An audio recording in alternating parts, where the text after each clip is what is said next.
All right.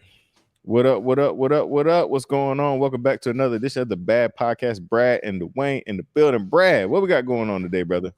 I ain't trying to be deep today. I got a good quote. What's up, Coach? I got a good quote today. All right, this is from all my Bills lovers out there. Where else would you rather be than right here, right now? We're gonna talk about being present. We're gonna talk about using powers to empower. Let's talk about it, D. Let's get it. Hey, good job, guys. Good job. Mental battles. Mental battles.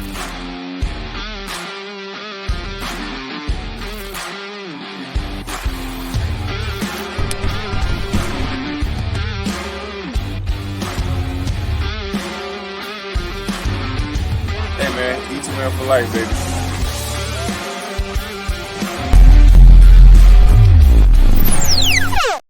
What it look like, what it be like, what it do. Back in here, another edition of the Bad Podcast. Brad and Dwayne, and we actually have another handsome dread-headed fella on the picture this time. So don't feel alone. But we're gonna get into that, man. But before we do, man, first of all, I want you guys that are watching live, man. I want you guys first of all to tag somebody, let them know that we are live in here in the Eager to Run Club. The Eager to Run Club is our free run group. If you have feet, you should be in the Eager to Run Club group. If you have legs, you should be in the Eager to Run Club group. If you've never ran before in your life, Eager to Run is the best place for you. So big shout out to the Eager to Run Club. Brad, man, let's introduce our Mhm. special guest today. Yeah, man. So this is my guy. This is my man. This is my dude. So back in 2009, 2010, 12, somewhere in that range, this guy played for the hometown Buffalo Bills. Stevie, my guy, introduce yourself. Tell us a little bit about yourself. What's up, everybody? It's Stevie Johnson representing Club HBHF. We're also representing the Buffalo Bills all the way out here in California. So it's all love, let's go Buffalo for life. And community activist. I like to say that, I like to say that.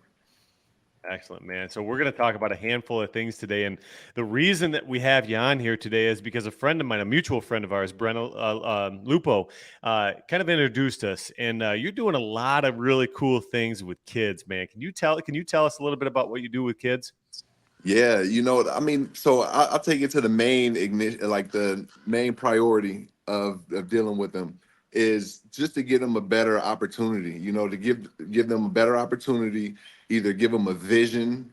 I like to say here at Club HBHF, we like to spark the mind. That's Mhm. that's simply all we want to do is spark the mind and give you guys a vision, and then just be there to support along the way. And that's what we've been doing on the field and off the field, either in the classroom or at home or in a workplace, just trying to prepare these young minds to be able when they become older and not dependent on their guardians. Hmm. I like what you say about spark the mind, man. D, I love the mind piece because in the fitness industry, in any facet of life, it's a lot right here, right? The mind has that body connection, and you had to first convince your mind, and that I've been big on that as of recent. What kick-started this initiative? I mean, was this like a personal endeavor, or how did you get started with this? Man, it was basically personal. It was a personal endeavor, I say. Me being an athlete, actually, let's start out like this. Me knowing myself, first of all, you got to know yourself. And I wasn't the guy that was going to go into the professional world or working world and be in a cubicle or have to do this or run there. I wasn't. I just it's nothing against it, but I just knew that wasn't me. So what I did was I just dove into speaking with my wife and what can I do to naturally be of assistance in this world without going out of my character. And it was sports, obviously. So that's where it started. So I started going out and doing camps and trainings with kids. And then I noticed that they needed a little bit more. They needed more than just that hour or 2 hours. So I ended up getting my brother. I ended up getting a small team together with my family members, and we started something called the Exposure Academy. And that whole idea was to expose these kids to, like I said earlier, to the good, the bad, the on and off the field assistance, the mentality, the you know what I'm saying, the physicality that you got to have throughout this life, the building of the armor, and faith, like all of that. So what we did when we created that, like that just that just opened up so many blessings. And we'll eventually get into it later on in conversation. But that was just the basis of how it all began. Just knowing myself, and then knowing that I want to provide for others, starting with the kids. And now we're dealing with junior college kids, and even professionals with trainings. Wow. So tell us about the training. Like, I mean, what's the age limits, and what exactly do you do? Is it all fitness? I mean, you talk exposure, you talk about that mind a little bit. Like, what does it entail exactly? Well, it entails everything. It goes with ages from 5 to 18 is our Wow. main range for the kids. We deal with all from 5 to our youngest is actually 6, here in San Diego. Hmm. But as far as the workouts, it's anything.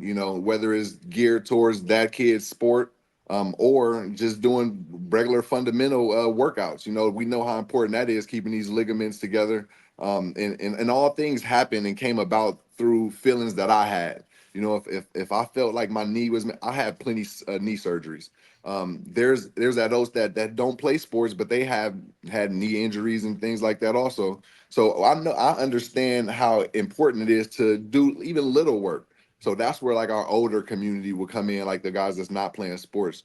I'm one of those guys that's all inclusive. I want to make sure I can take care of everybody as much as I can. And I like to say I'm blessed, as even though people think that me and God have something against each other because what I did back in the past.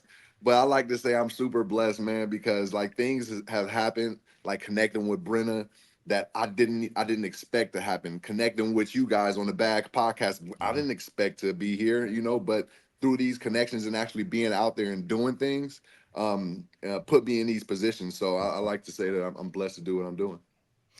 Yeah, Dwayne and I can relate, man. We on a daily basis we feel absolutely blessed, and I want to talk about the Exposure Academy first and foremost. Is that still a thing, or is that just something that was something in the past? Oh, it's still a thing, Yeah. definitely. We're in our fourth year of it. We're Well. in our fourth year of running it, and each year has been different. It's like I said, it started off with just personal training, and then it went on to hosting symposiums where we keep the kids for 1 to 2 weeks, Hmm. and we get kids from all over the state. And then it evolved into like a management, and now we've kind of built, kind of molded it into like a mentorship program. And that that's pretty cool right now. And when Yeah. we've seen what we've been able to do with these kids, and each step, it hasn't happened because we want to get bigger or we want to get more kids. It was always something that happened. And this last one that is wild that we own right now, because it's bad but it's cool though, to speak about. One of our kids that we was running our exposure academy with for like 2 or 3 years, he actually just recently lost his scholarship due to some off-field things. And that's what made us take it a little bit deeper, beginning of last year. And just providing that insight, the intel, the knowledge, the master class type of, okay, if you get in, here's an example. If you're having a beef or having a disagreement with somebody and it's online, and you feel a certain way, don't write it. Don't write it. Save it for a conversation. This is how you do it. This is how you Mhm. handle, or this is how you respond. It's Mhm. simple conversations, that we have on a weekly basis, but it's very important because the kid wrote something, and then that ended up going back to his coach, and then now he has no scholarship to his 4 year school that he's worked his tail off to get to. And Mhm. these stories Mhm. are real and they happen so often. So I felt like, well, who's going to do it? There's other companies out there. Why aren't we doing this too? So I Mhm. just put left foot, right foot, and then just make things happen from there. D, I'm loving this, man. I'm loving this. Absolutely. And I could jump in a million different ways if you want to take it. I got to look up a quote real quick, but take this I, and I'm I gonna got it. I got take it. a I look got at it. it. All right, boss. So listen, man. First of all, love what you're doing. But I always know that there's a foundation that causes people to have big hearts. They usually have a foundation that it come from. So what is that for you? What was life as a kid? What were the experiences that you went through that you was like, when I get to a place, I want to be a help. Yeah, that's what's up, man. Excellent question, and that's definitely what molded me. So growing up in San Francisco, I was around every type of person or profession that you would think of, from the good to the bad. But in our area, everybody we was still like being able to play sports and have fun and everything. But there was boundaries and guidelines and things and that. So I knew like the negative things what can come from that. So that kind of kept my foundation, kept my mindset straight and not wandering off to do certain things just to get the thrill of it. So that was good from my parents' perspective as far as my stepdad go, my mom. And then I met my wife when I was in the 10th grade, and we've been solid ever since. And I like to transition that foundation into her because without her and that helping the kids and things like that, I probably wouldn't have got over a few humps that I've been through. But to take it back as far as a kid go, I seen guys like professional athletes on TV. I never seen them in person, and I always would think like, man, I want if I make it, I want to be seen by the kids. I want the kids to be able to come talk to me and say something, say this and this and that. And so as you see, when I went to Buffalo, I was like already involved in the community, and that just rooted from there, just trying to be that person that's different and have a kid touch me and be like, oh, okay, I actually can be this person. Like he's actually right here in front of me, not on the TV screen, not on the magazine. He's right here. Okay. And that's the feeling that I wanted to provide to kids. So that's why you always see me out there doing things and trying to be a part of the community or of all communities to get more able-minded individuals. Mhm. Love I, it. I know I can speak from a Buffalo Bills fan. What you're saying right now about being in the community and being plugged into the fan base. Like I lived that firsthand, man. So like I got to see you, and that's why the city of Buffalo fell in love with you. And I don't know, the rest of your career after you left Buffalo. No hate against you, but we're pretty solid with the Bills here. We're pretty Yeah, locked in on Buffalo. You know how it is up here. Um, absolutely. but I remember you just being plugged in with the fans. I remember you reaching out and touching a kid and just to see that light, right? And you talk about all the time, one of the common questions that anybody asks when they meet somebody famous or when they meet somebody for the first time: if you had a superpower, what would it be? Man, you got a superpower, man. You are using your superpower to empower, right, all these Wow. young individuals, and it's so amazing. But there's this thing I looked up. I just looked this up, and speaking of that young man, and speaking about the journey that all three of us are on, and so many more. I have this the Chinese farmer story. I don't know if anybody's ever heard this. Dawain, have you heard it, Stevie? I don't know if you heard this story. So there's a Chinese farmer. His horse ran away, and that evening his neighbors came over. And man, that's terrible that your horse ran away. The farmer said, maybe. The next day, the horse came back, bringing 7 wild horses with it. And that evening, the neighbors came back and said, wow, that's really lucky. You now have 8 horses, the farmer said. Maybe. The following day, the son broke his legs riding one of the wild horses. The neighbors come back and say, oh, dear, that's too bad. The farmer responds, maybe. The next day, the officers of the army came to that town and they had to draft a bunch of young men to go to war. His son that had the broken leg was not drafted to war because he had the broken leg. And the neighbors came back and said, wow, isn't that great? And the farmer said, maybe.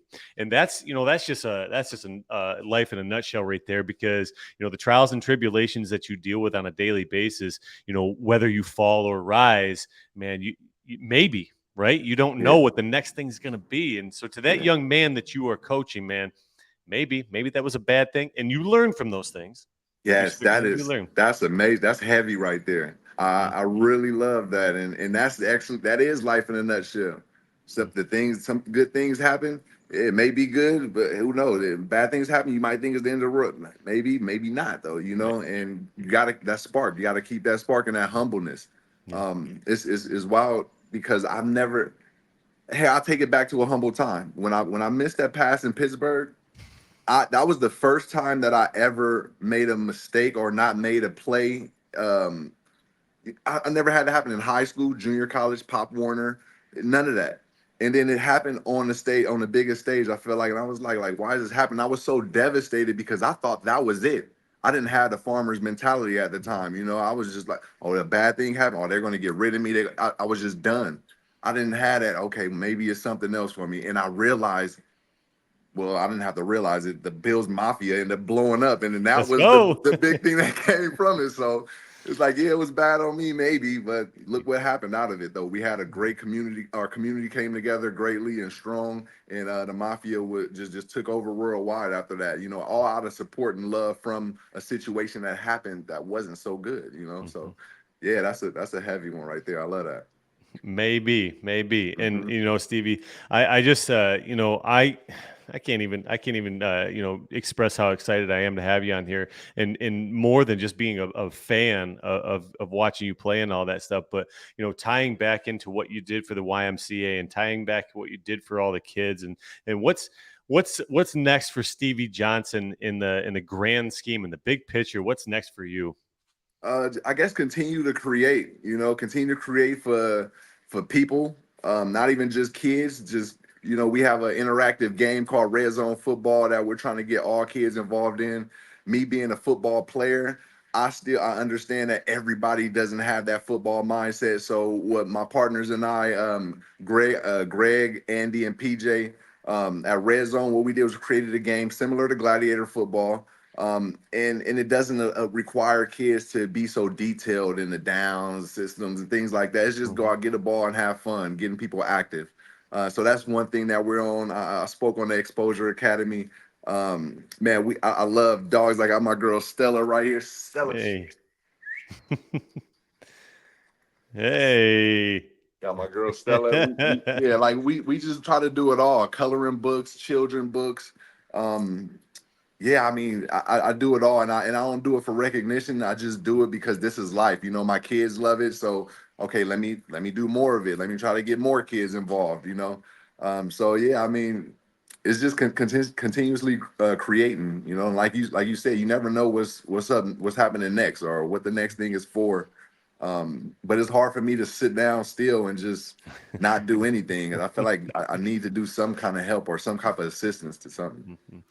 That sounds familiar, Dwayne, but you know, it's an endless road, right? I mean, it's always what's next. I mean, if you reach the pinnacle of anything, it's okay. I've reached this. I've obtained this. I've reached this finish line, but what's next? It's all, and I think that's a piece of growth that a lot of people win or miss out on, because like so I'm a long distance runner, and when I reach a finish line, man, I'm grateful that I reached that finish line. But I take a moment and I recognize that I reached this finish line, but what's my next finish line? Like, what's my next goal? And I think that's where a lot of people miss out, because they get to the absolute paramount of a specific journey, and then they think, well, I've gone this far.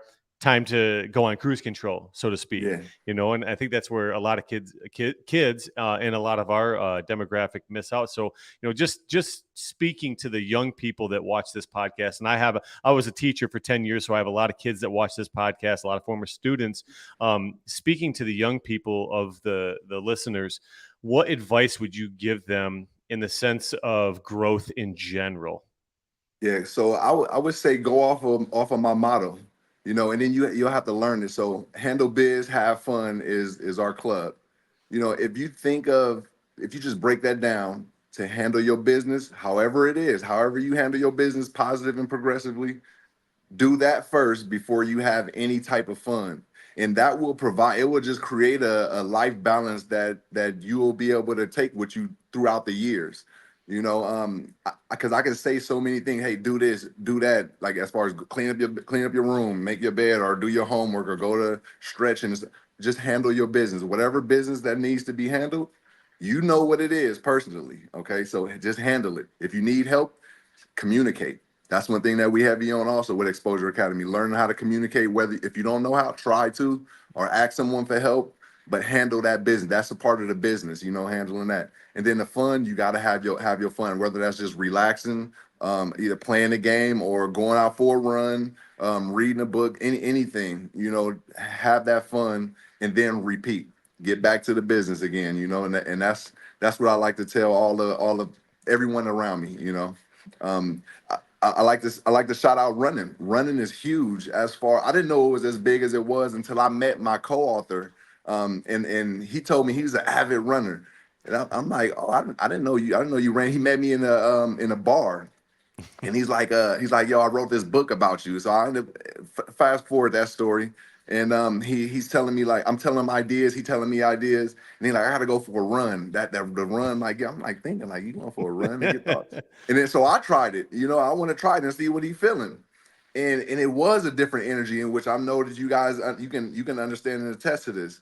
A lot of people may not know that energy that you get that from just taking that jog and clearing your mind. I don't know what it is, but it's truly special. And that kind of led me to with my co-author doing a read and run event where we have our books and we bring our kids out and then we do like track events, whether it's just running around the track or we'll do a few meets. And again, like that happened with when we started to create that, we met up with Justice League, the Oh Justice yeah. League of Western New York, and they came by and they made it big. From that, I ended up getting a request to go to the Bills 5K, where you run a 5K. Yep. And so like one thing just kept happening, and that was all just the diligence of handling the business and not being lazy, I would say. Sometimes we don't feel like we want to go out and do certain things, but hey, it might be important for you to just get out there and just show face. You never know Mhm. what's gonna happen. And like I said, one thing led to another, and then our connection with Brenna Lupo happened. Yep. I didn't even know Miss Brenna, and oh my goodness, she done took us to a whole nother level as far as curriculum based for our red zone, our read and runs. It's just amazing of the blessings that we've been having just by putting in that work, I guess. Yeah.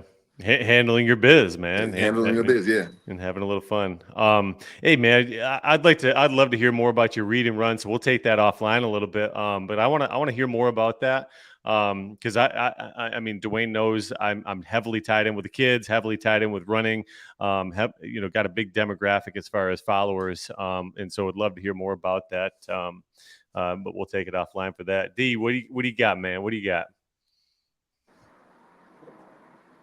You're on mute, baby. I said I know Brad want to keep going. But we He- can't, Brad. We got bills to pay. I got a meeting. But no, Stevie, this has been a pleasure, brother. To get to know you. Not a Bills fan, but it's all love. But before we leave, we want to do our segment, which we call the "Do You Know or Did You Know" moment. This is the segment of the podcast where you'll share something that you never shared before, either in an interview or publicly, something people might not know about you. I'm gonna play a quick video, give you a chance to think about it a little bit more, but it's really quick, so I just want to warn you. And here it goes. Do you know? Video's over, so I hope you got one ready. Let's go. All right, let's get it. So did you know that I didn't know that the Legend of the Year was actually a thing for the Bills? uh, Here's a story. Here's a story. So the Bills asked me to come do a signing event, and so oh yeah, of course, I'll definitely do anything to support the Bills. Flew out there to do a sign. It was a 1 day thing. I ended up walking around the Richardson Hotel. I seen a basketball court over there, and this seemed like a cool spot to create a community event. So one thing led to another. I created a basketball event. The basketball event ended up turning into me ended up having a business and going to that bar, afterwards. Met my co-author, just so happened to met my co-author and illustrator. That ended up leading into one thing led to another. I met a red zone, like so many things ended up happening. The Bills ended up bringing me back for more and more events. I stacked those events on top of each other and ended up getting Legend of the Year, and I had all these business partnerships, and I had no idea what I was doing. I was just out there being me, like I said, knowing myself and not just sitting in a room, walking around and created these vibes in the community. And I'm here talking to you through the events that I put on, all off of one event that wasn't supposed to, even happen. So just man, live your truth, man. yeah. I don't know if that hit anybody, but again, these opportunities wouldn't happen if I was just lazy, sitting back and just, not listening to myself, not being myself, or not trying things like I said with my co-author, with him being a runner and me just hearing him say, I'm going to go run to get my mind right and not being interested in diving into it. I wouldn't have got what I got out of it. So hopefully you guys can take heed to some of this and just, put that little bit of work in, handle biz, have fun, and repeat. Love it, man. The man turned a "Do You Know or Did You Know" into a motivational moment. I dig it. Live stuff, man. So Brad, man, you know, it wouldn't be a show if we didn't let you close it out, man. Hey, man. I can't really say anything more than handle your biz and have some fun, guys. Let's go. Yes, Till next sir. time.